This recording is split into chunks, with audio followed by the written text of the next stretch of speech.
February, before at March it hit here, at least I could say here in Texas.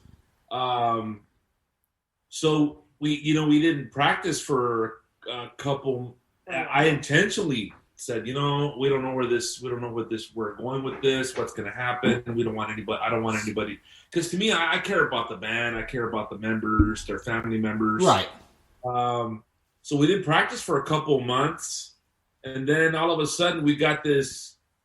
We had a show in May. We had to cancel we had a couple of shows cancel on us, and then it was all of a sudden I thought, we gotta jump on this somehow and make it work to our benefit, right? Right. Well, when we first started off, we didn't do anything social media. That is good thinking, man. Good thinking of making it for the positive instead of negative. Good job. Yeah. So right away, man, I called my sister up on the phone. Hey, look, we're gonna take this long break, but we really need to get this Reverb Nation site going. We need to get our website, Facebook, push all these stuff. We got these 3 songs. Nobody knows who we are. We need people to know who we are. Everybody's going to be home. It's going to be a lockdown. People are going to be, surfing online. And I told them we can at least get our stuff out and let some people see us, at least take advantage of that. And yeah, bro, it at least that on that aspect, that really helped us out a lot. Now, the songwriting that we were talking about, yeah, it did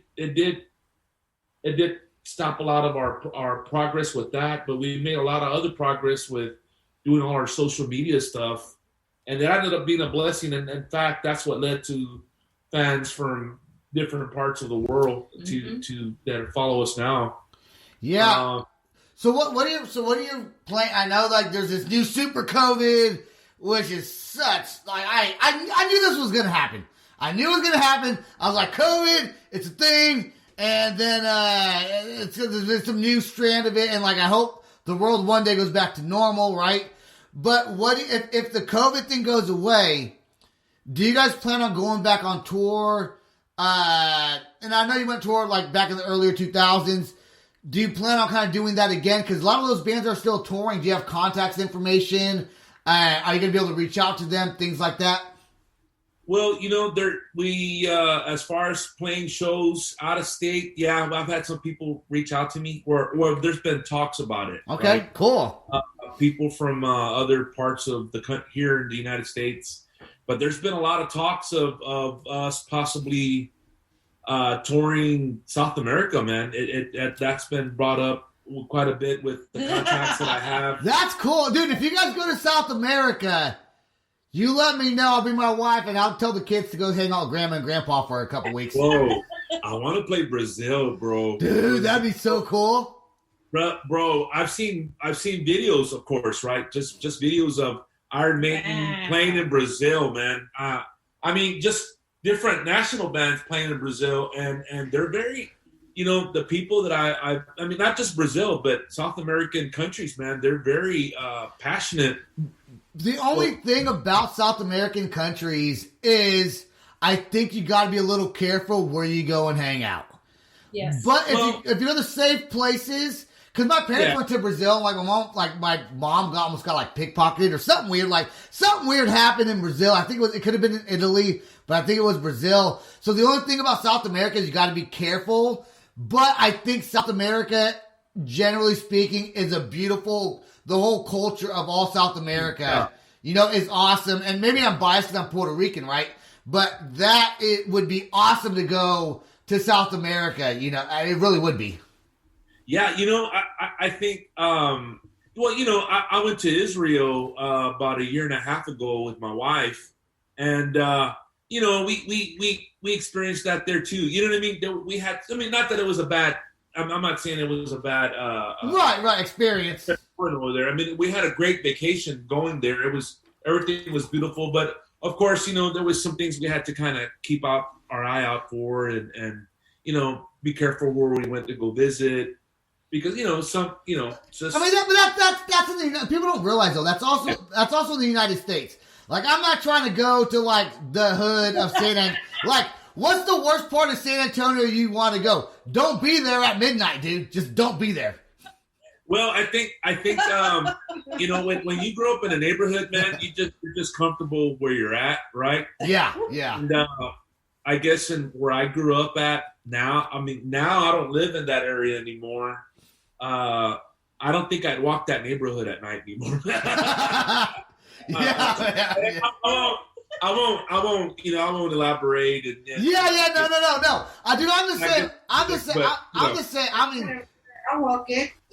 yeah, your mom don't care. She'll do it.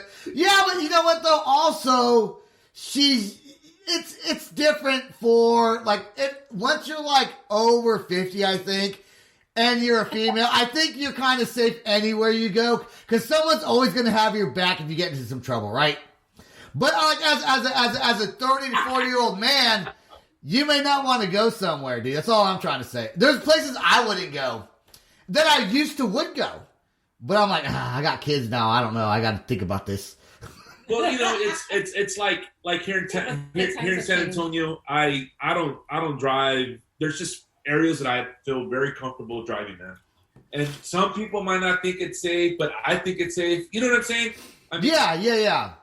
That's just me. Yeah, everybody's different. Okay, so here's what we're gonna do. Before you talk about your secretest, newest song ever.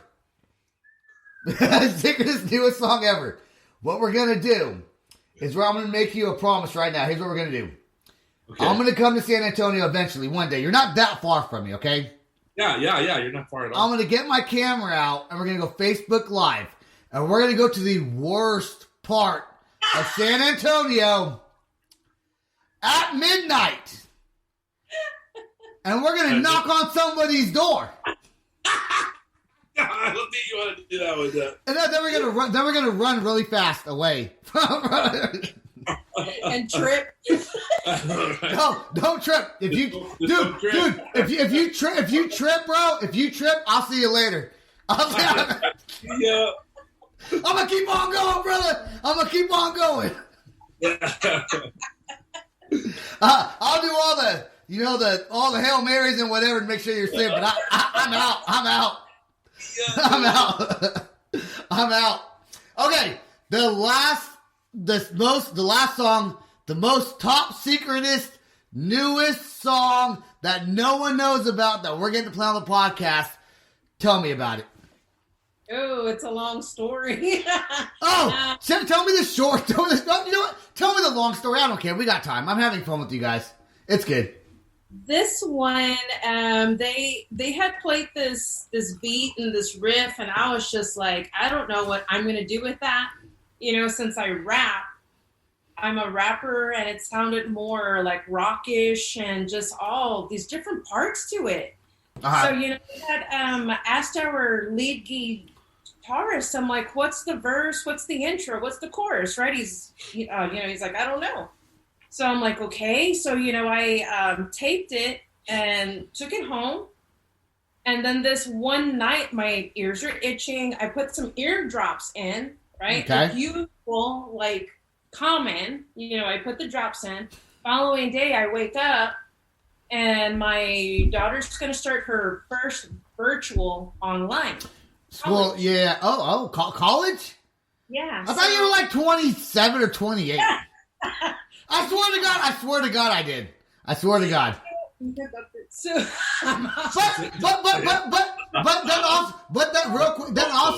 that also doesn't make sense.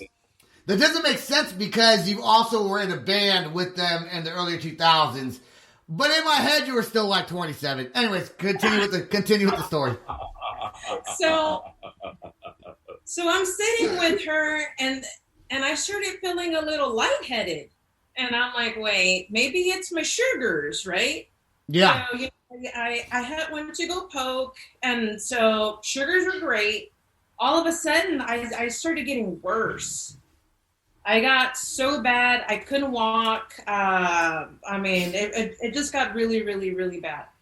So when I didn't know that when you put drops in your ears, like there's these things that are not supposed to connect, But the drops that I put, does it say that on the bottle?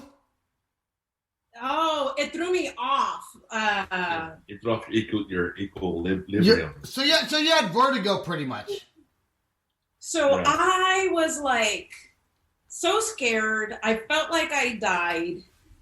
Literally, I couldn't walk. I mean, I couldn't go to the restroom. I couldn't do nothing. And I just lay on a couch. And so, I called my doctor. Doctor sends me meds. I take the meds, but it knocks me out. So fast forward with that. Your brother's laughing over there. You're telling us here. And then he talks like the most. So, the band is like wanting me to like write to this thing that they have. I'm like, but I don't like it personally. Like I just couldn't write to it. So, this one night where I was just praying, I was crying. I'm like, I can't live like this. Like, I need to get healed. I never miss practice. I never miss things. Like, I'm always on my feet. I fix things and I cut grass and so, I'm used to like doing stuff. And I just laid in bed and it's just like, God's like, get your laptop. So I was like, okay, but I can't. So my daughter grabs it for me, brings it, and I just played that riff, and I played what they wrote, and I just started just typing everything out. While I'm laying in bed, I feel like I'm half dead, and I'm just writing how I'm feeling at that time. It's critical. Fight for your life, you're a miracle. And I was just like, rise and fight for your life. It was just like all of this just positive stuff that was just flowing out, and we had to practice.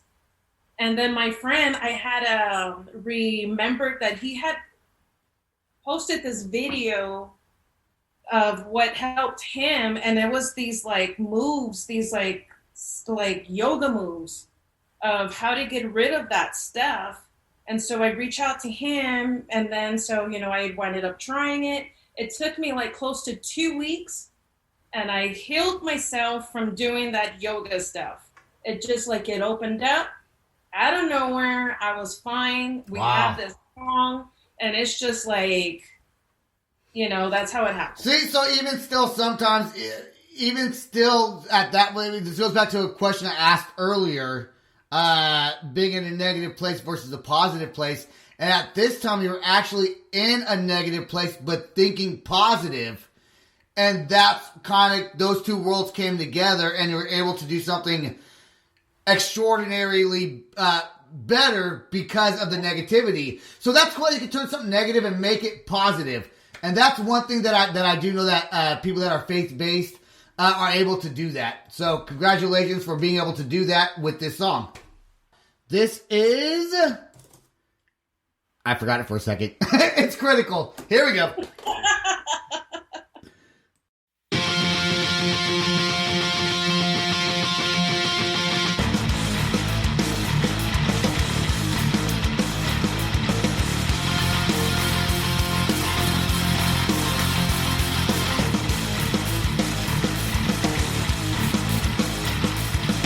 It's what the news said, it's what I heard here, it's what the doc said, came through my ears. I got some bad news, something else reported. I got cancerous, my lifetime now aborted.